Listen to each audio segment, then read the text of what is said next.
Le président Georges Anissé Ekane a été assassiné par la haine de Maurice Kamto, l'exécration du MRC, la détestation d'Issa Chiroma Abakari, le mépris de la démocratie et l'angoisse du changement.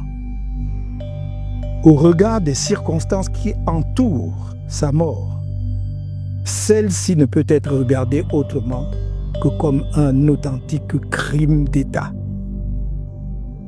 Cher Anissé, malgré les épreuves de la vie et la violence de la prison que tu avais déjà expérimenté par le passé, toujours pour tes opinions politiques, je crois pouvoir dire, de la distance qui était la mienne, que tu n'as jamais renoncé à tes convictions nationalistes.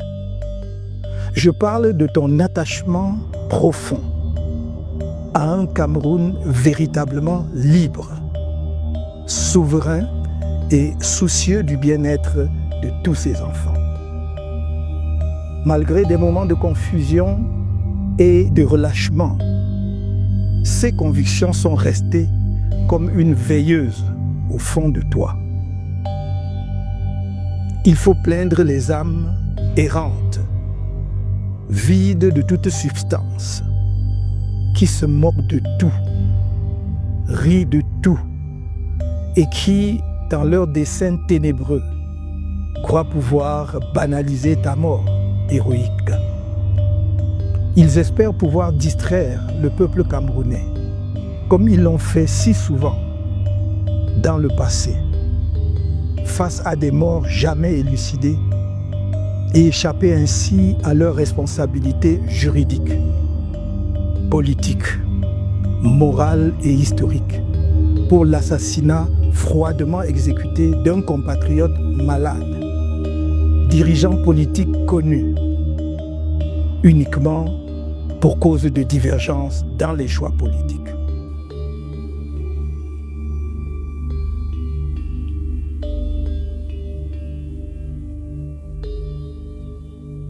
Maurice Kamto pleure. Maurice Kamto pleure un homme. Maurice Kamto pleure un compagnon.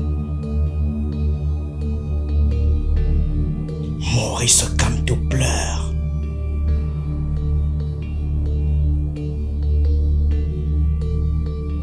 habillé de blanc. D'un blanc trop pur, trop calme, trop silencieux pour contenir un chagrin pareil. D'un blanc qui contraste atrocement avec le tumulte intérieur. D'un blanc qui semble lui-même avoir mal. Maurice Kamto pleure. Il pleure comme on pleure un frère qu'on n'a pas vu assez souvent.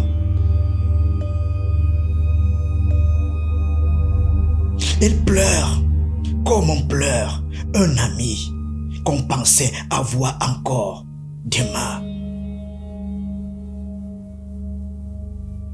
Il pleure comme on pleure un pilier qui s'effondre.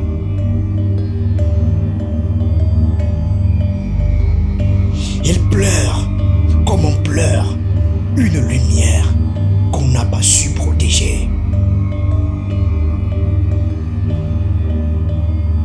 Maurice Kamto pleure. Il pleure ce regard d'Anissé Ekane, profond, lucide, brûlant. Il pleure cette poignée de main rare, mais fidèle.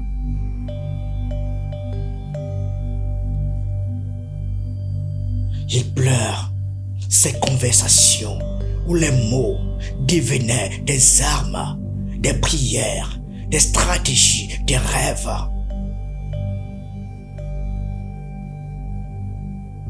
Il pleure ces silences complices qui disaient « Nous savons, nous comprenons, nous avançons.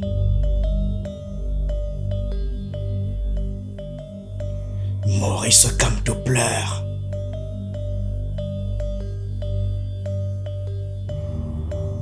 Il pleure cet homme qui a porté son nom comme une promesse. Il pleure cet homme qui a porté le peuple comme un fardeau sacré. Il pleure cet homme qui n'a jamais trahi ses convictions, même quand la nuit s'est refermée sur lui.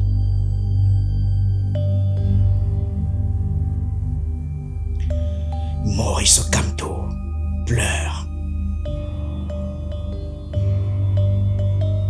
Il pleure parce qu'il sait ce qu'Anissé Kane a donné. Il pleure parce qu'il sait ce qu'Anissé Kane a risqué.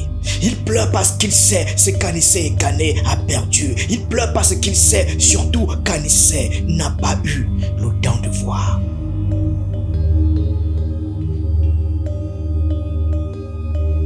Maurice Kamto pleure. Habillé de blanc, les yeux rougis, les épaules lourdes, la voix cassée, le cœur en morceaux.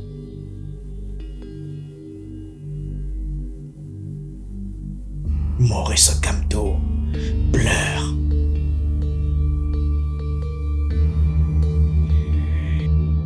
Ta mort fertilisera la lutte de notre peuple pour son émancipation totale. Ton holocauste suit ceux des héros nationaux qui t'ont précédé sur le long chemin de cette lutte. Tu inaugures une nouvelle page du martyrologue camerounais, celle de l'assassinat en détention de leaders et militants politiques camerounais par des Camerounais. Sur les uns et les autres plane désormais le même spectre de la mort, par la main noire du règne des ténèbres. À qui sera le tour suivant? Pour ma part, comme toi, je suis né ici, je vis ici et je mourrai ici. Si le pire devait arriver, nous l'attendrions ici, dans la dignité. Et les humiliations répétées n'y changeront rien.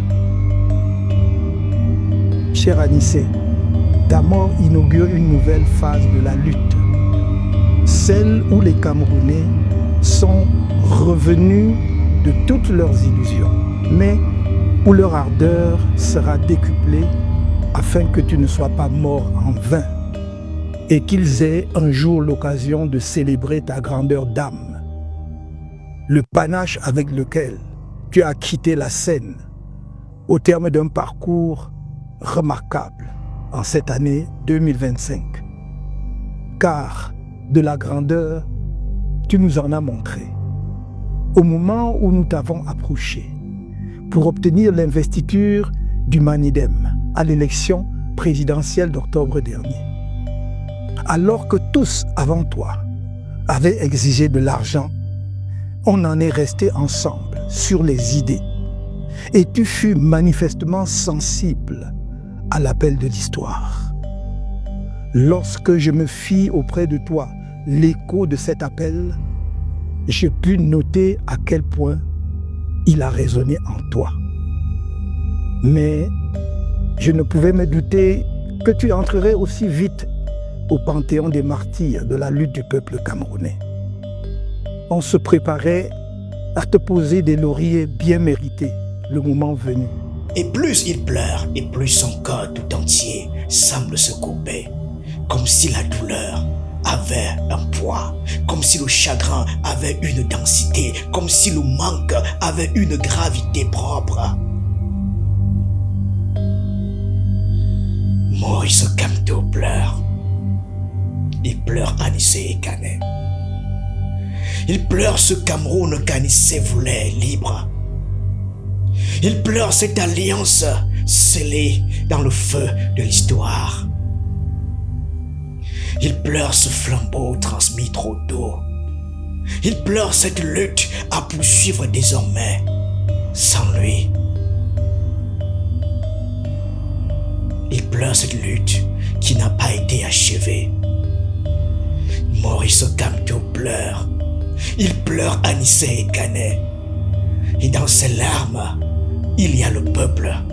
Et dans ses larmes, il y a les années perdues. Et dans ses larmes, il y a les géoles d'hier. Et dans ses larmes, il y a la fraternité brisée. Et dans ses larmes, il y a le vide. Et dans ses larmes, il y a le cri. Maurice Kamto pleure.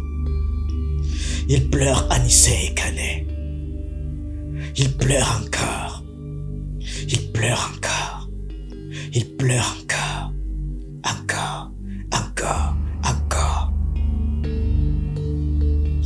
Il pleure jusqu'à ce que le visage se brouille. Il pleure jusqu'à ce que les souvenirs deviennent flots. Il pleure jusqu'à ce que la douleur envahisse tout. Il pleure jusqu'à ce qu'il n'y ait plus de mots, plus de phrases. Seulement un homme debout vêtu de blanc, derrière un micro tremblant. Dans cette pièce, sous un silence qui hurle, le drapeau du Cameroun ploie, témoin de la douleur infinie. Ils l'ont tué.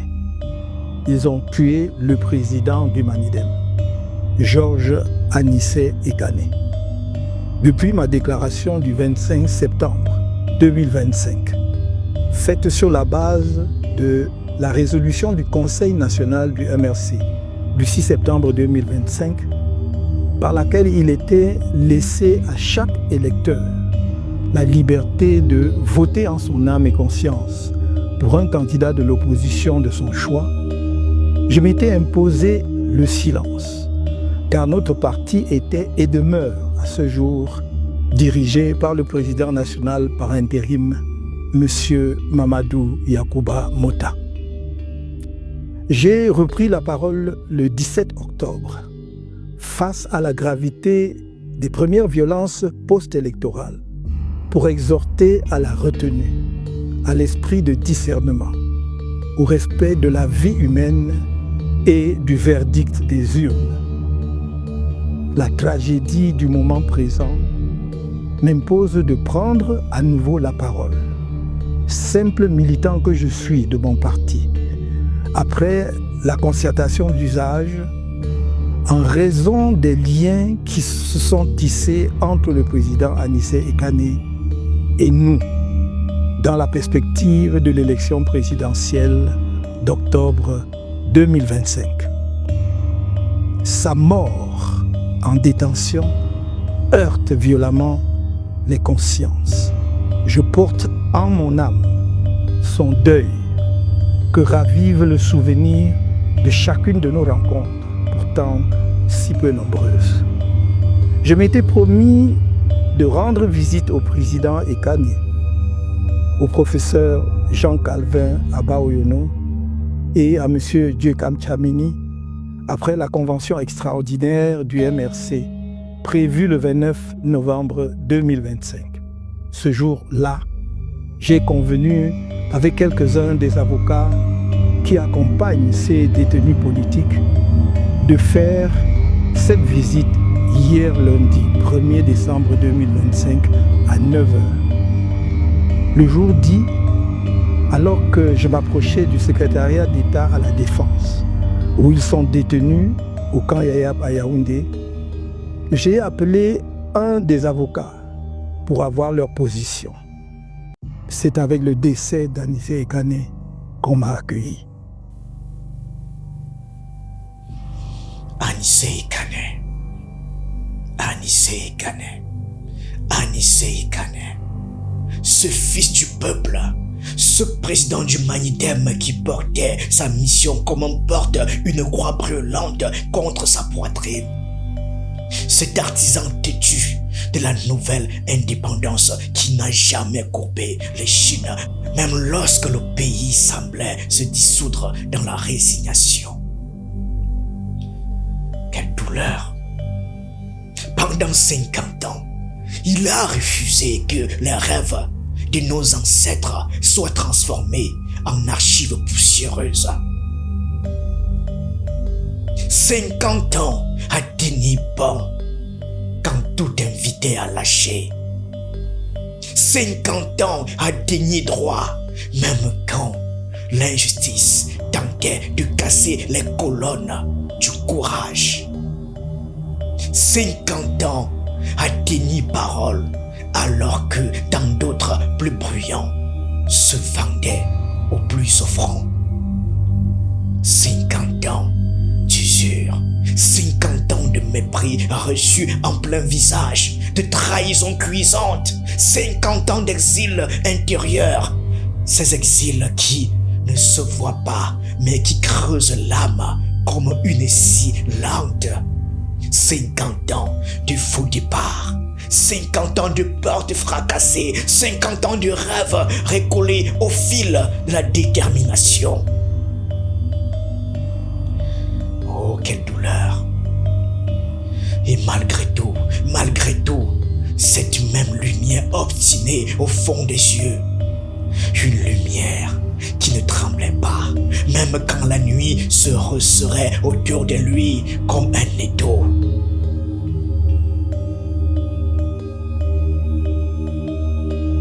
Il marchait debout. Il avançait toujours. Il croyait encore. Jamais il n'a laissé la fatigue prendre la parole à sa place. Jamais il n'a laissé la peur décider.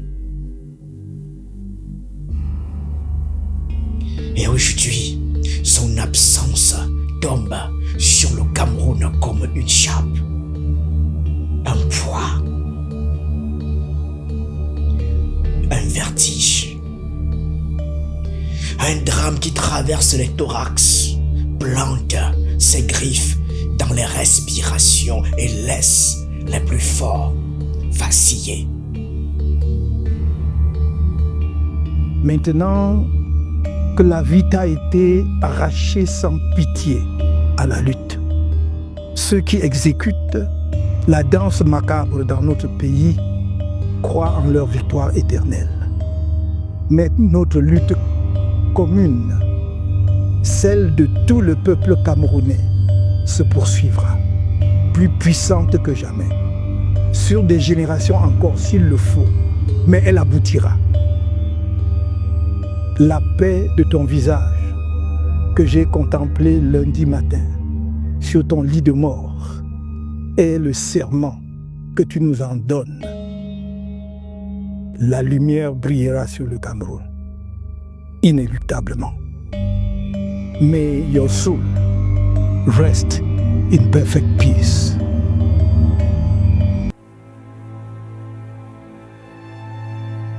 Et maintenant qu'il est parti, son absence résonne comme un tambour grivé, un vide, un gouffre, une douleur qui s'installe dans la poitrine et refuse de bouger. Le Cameroun semble marcher plus lentement, trébucher même comme si une épaule venait de manquer à l'équilibre fragile de notre lutte.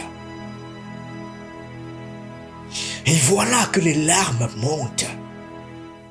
Elles montent parce que certaines pertes réveillent toutes les autres. Ces blessures anciennes qu'on croyait refermées. Ces douleurs qu'on avait apprises à contenir, à camoufler, à oublier. Elles montent parce que l'injustice de sa disparition rouvre 1000 plaies encore sensibles. Ces injustices de l'histoire ces silences imposés, ces combats perdus par avance, ces cris que personne n'entend, ces voix que le temps efface, mais que le cœur n'oublie jamais.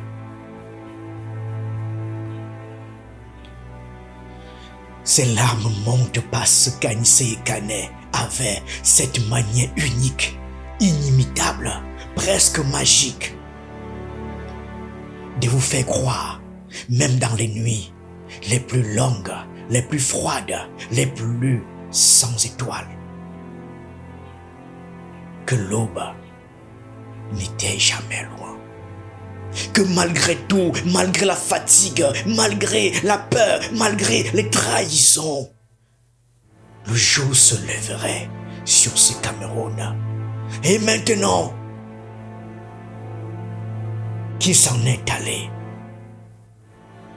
ce miracle semble voler en éclats, laissant derrière lui un vide incandescent qui brûle dans la poitrine de ceux qui l'aimaient.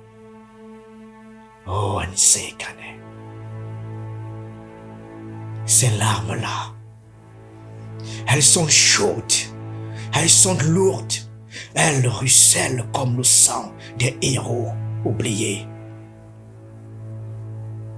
comme la mémoire des hommes qui ont donné tout ce qu'ils avaient et n'ont reçu que l'ombre en retour. Quelle douleur! Ces larmes roulent pour un homme qui n'a jamais demandé la gloire. Un homme qui n'a jamais couru après l'honneur, jamais cherché à se faire un nom au-dessus des autres. Et pourtant, il laisse derrière lui un héritage lumineux, un héritage comme un phare planté sur une côte orageuse qui continue de briller pour guider ceux qui avancent malgré les tempêtes, malgré les naufrages.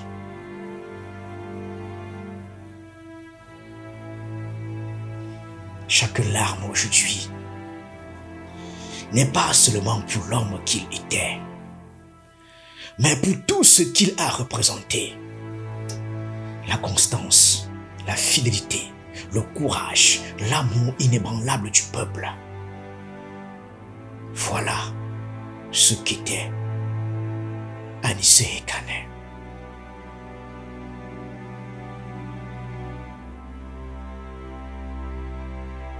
Respect. Respect.